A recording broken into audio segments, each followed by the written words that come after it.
Once upon a midnight dreary, while I pondered weak and weary over many a quaint and curious volume of forgotten lore, while I nodded nearly napping, suddenly there came a tapping, as of someone gently rapping at my chamber door. "'Tis some visitor," I muttered, tapping at my chamber door. "Only this, and nothing more."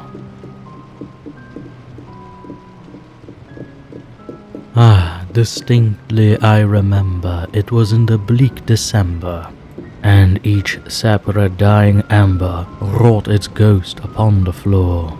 Eagerly I wished the morrow. Vainly I had sought to borrow from my book surcease of sorrow, sorrow for the lost Lenore, for the rare and radiant maiden whom the angels name Lenore, nameless here forevermore.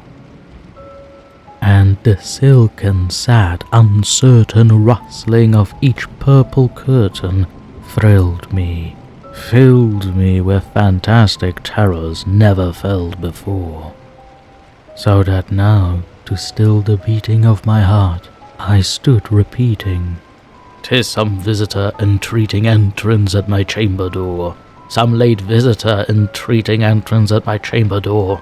This it is, and nothing more." Presently my soul grew stronger, hesitating, then no longer.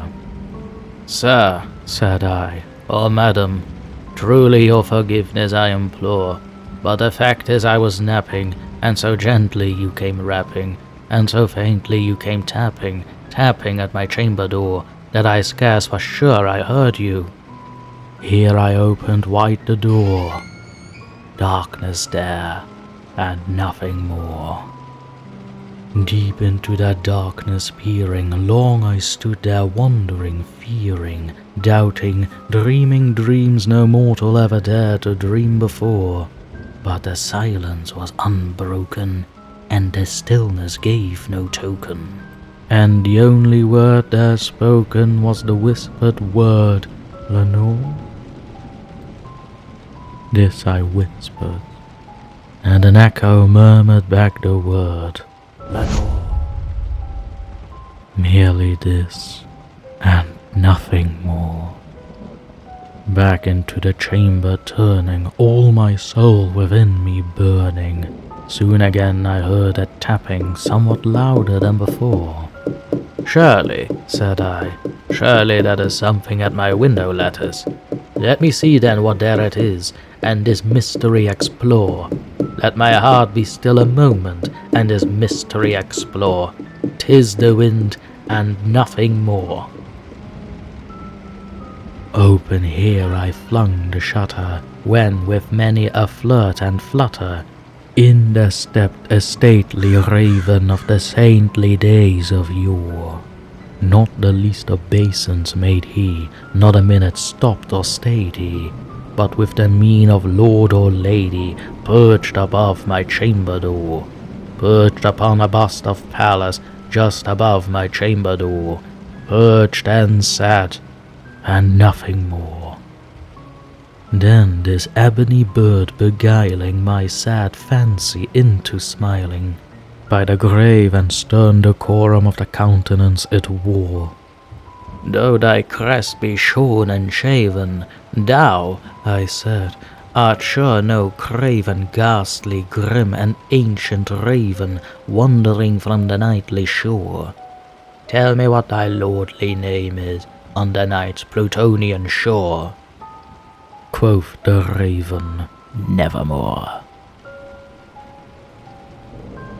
Much I marvelled this ungainly fowl to hear discourse so plainly, though its answer little meaning, little relevancy bore. For we cannot help agreeing that no living human being ever yet was blessed with seeing bird above his chamber door, bird or beast upon the sculptured bust above his chamber door, with such a name as Nevermore. But the raven sitting lonely on a placid bust spoke only that one word, as if his soul in that one word he did outpour. Nothing farther than he uttered, not a fetter than he fluttered, till I scarcely more than muttered, "Other friends have flown before, on the morrow he will leave me, as my hopes have flown before." Then the bird said, "Nevermore," startled at the stillness broken by a reply so aptly spoken. "Doubtless," said I, "what it utters is its only stock and store, caught from some unhappy master, whom unmerciful disaster followed fast and followed faster, till his songs one burden bore, till the dirges of his hope that melancholy burden bore, of nevermore." But the raven still beguiling all my fancy into smiling, straight I wheeled a cushioned seat in front of bird and bust and door.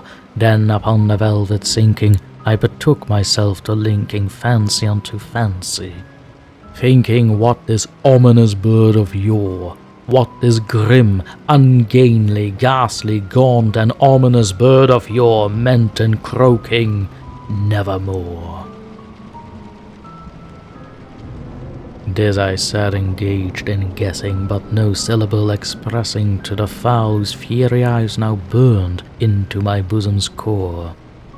This and more I sat divining, with my head at ease reclining on the cushion's velvet lining that the lamplight gloated o'er, but whose velvet violet lining with the lamplight gloating o'er, she shall press, nevermore. Then, methought, the air grew denser, perfumed from an unseen censer, swung by seraphim whose footfalls tinkled on the tufted floor. "Wretch!" I cried, "thy God have lent thee, by these angels he hath sent thee, respite, and nepenthe from thy memories of Lenore. Quaff, oh quaff this kind nepenthe, and forget this lost Lenore." Quoth the raven, "Nevermore." "Prophet," said I, "thing of evil, prophet still of bird or devil, whether tempter sent or whether tempest tossed thee here ashore, desolate yet all undaunted, on this desert land enchanted, on this home by horror haunted, tell me truly, I implore, is there balm in Gilead? Tell me, I implore." Quoth the raven, "Nevermore." "Prophet," said I, "thing of evil, prophet still of bird or devil, by that heaven that bends above us, by that God we both adore, tell this soul with sorrow laden if, within the distant Aidenn, it shall clasp a sainted maiden whom the angels name Lenore. Clasp a rare and radiant maiden whom the angels name Lenore." Quoth the raven, "Nevermore." "Be that word our sign of parting, bird or fiend," I shrieked upstarting, "get thee back into the tempest and the night's Plutonian shore. Leave no black plume as a token of that lie thy soul hath spoken. Leave my loneliness unbroken. Quit the bust above my door. Take thy beak out my heart, and take thy form off my door." Quoth the raven, "Nevermore." And the raven, never flitting, still is sitting on the pallid bust of Pallas just above my chamber door, and his eyes have all the seeming of a demon's that is dreaming, and the lamplight o'er him streaming throws a shadow on the floor, and my soul from out that shadow that lies floating on the floor shall be lifted nevermore.